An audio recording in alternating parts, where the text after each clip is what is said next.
tu renverses une équipe de Leipzig qui avait quand même à peu près tout pour... Est-ce que tu la renverses collectivement? C'est quand même la question qu'on peut se poser. Non, je pense pas que le PSG la renverse collectivement. Je pense pas non plus que le PSG puisse se féliciter d'avoir dû se calquer sur le dispositif de Leipzig pour trouver des solutions. Et encore, ça n'a pas non plus été flagrant à l'œil nu, mais ça a au moins permis au niveau du tableau d'affichage de renverser la vapeur.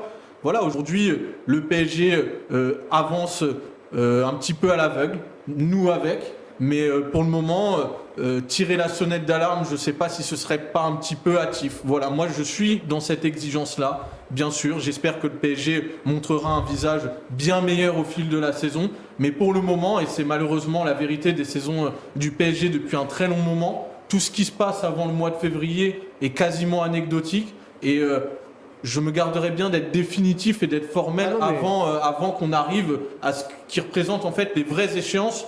Même psychologiquement, dans la façon que les joueurs appréhendent tous ces matchs-là, moi je vois pas des joueurs qui jouent avec entre guillemets le couteau sous la gorge, avec l'envie de mettre l'intensité d'un match de Ligue des Champions. Par contre, je sais que lorsqu'arriveront ces matchs à élimination directe, là ils le feront. Donc c'est triste à dire parce que c'est un petit peu faire du Colombo, donner la solution du débat qu'on va faire ce soir avant même que le débat commence. Mais pour moi ce soir, certes on peut s'inquiéter sur ce que propose le PSG, mais dans l'absolu, le PSG est bien placé pour la qualif.